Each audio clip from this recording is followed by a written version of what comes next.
Good morning, everyone. My name is Gao Chenyu. My name is Zhang Zheyan. I'm excited to be here today to talk about a topic that is becoming increasingly important in our interconnected world, which is submarine cables incident and communication infrastructure security. You may not realize it, but most of the data we exchange internationally, whether it's for work, communication, or even financial transactions, actually flow through submarine cables laid deep on the ocean floor. Today we are going to closer look at the role of submarine cables, explore some significant incidents and discuss different perspectives surrounding these events, especially in the context of Taiwan and China. These incidents not only affect technical systems but also carry important geopolitical, economic implications. Let's start by understanding what submarine cables are and why they are so vital to modern society. A submarine cable is a fiber optic cable placed on the seabed to transmit data across continents. It carries huge portion of global communication, including internet data, international calls, financial transactions, and cloud service. In fact, about 95% of international data travels through submarine cables. Without them, the global digital economy would almost come to a stop. Every time we send an email or make a video call, transfer money online, these cables are quietly supporting everything behind the scenes. These recent submarine cables are so important is that they provide high-speed and stable data transmission over long distances, compared to satellites, which can be slower and affected by weather conditions. Submarine cables are faster and more reliable. Now, let's look at how submarine cables fit into overall communication network.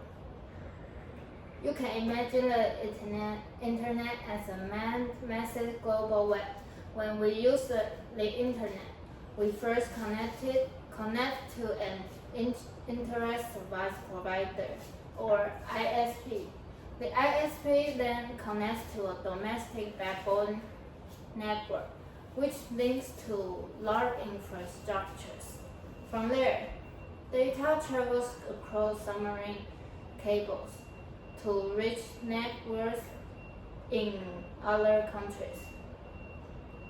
In this instance, submarine cable acts as a backbone of the global internet. Without that, international communication would not function the way it does today. There are also a few key components in this system. The backbone network serves as the main highway for data transmission. Internet exchange are places where different providers connect and share data. Data centers store and process the information we use every day.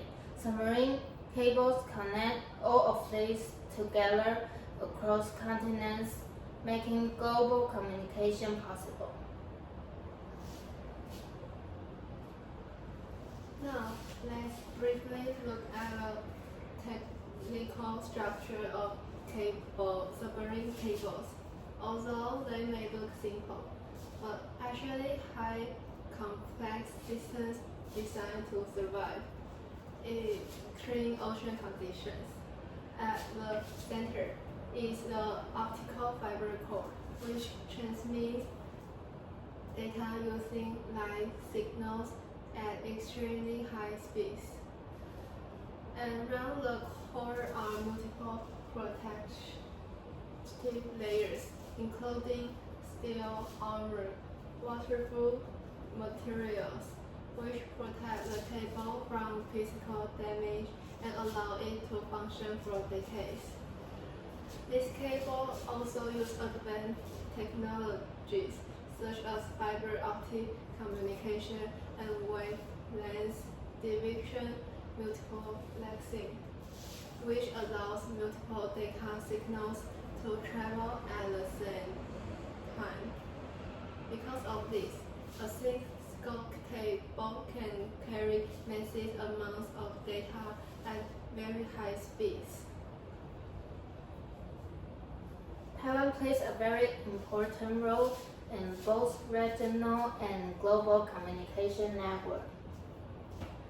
Its location sits between major digital hubs, such as Japan, the United States, Singapore, and Singapore, making it a key connection point.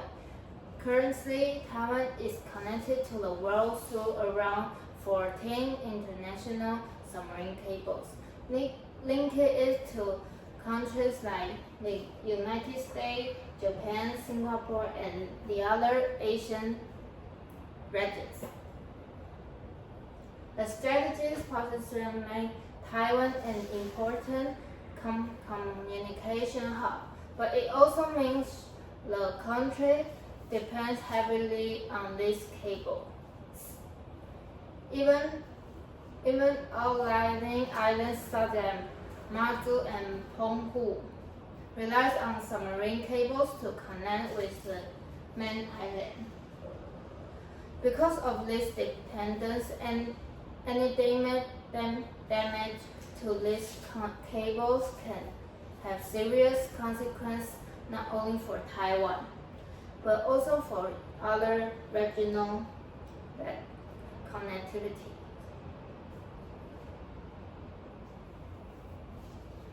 Now, let's look at the cause of cable damage. There are several common reasons why submarine cable may be damaged.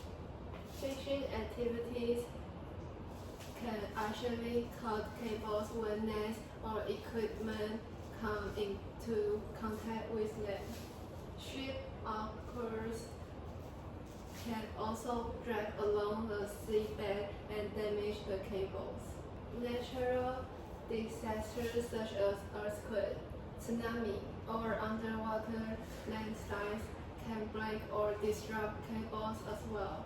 In addition, human interference, whether international or accidental, can play a role.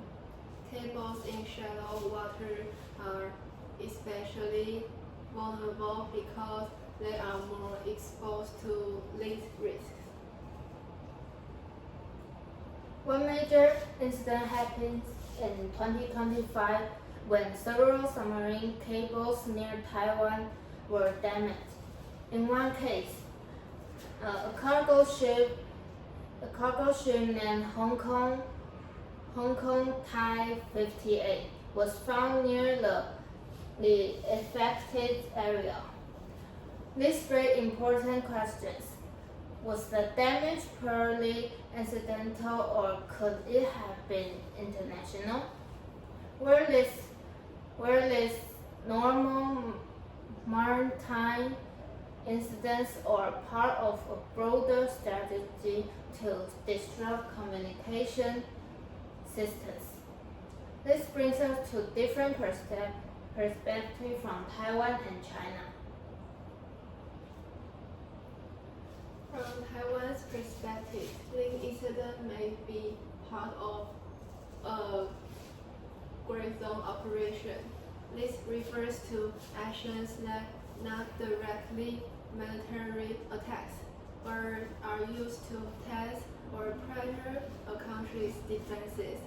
Taiwan believes these damaged submarine cables could be a way to test Taiwan Taiwan's communication reliances or weaken its infrastructure.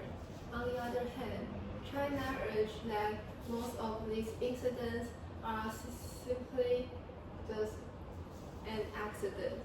The water around Taiwan are very busy, and damage could easily be caused by fishing activities or natural events. China also suggests that Taiwan not be over-interrupting these events for political reasons.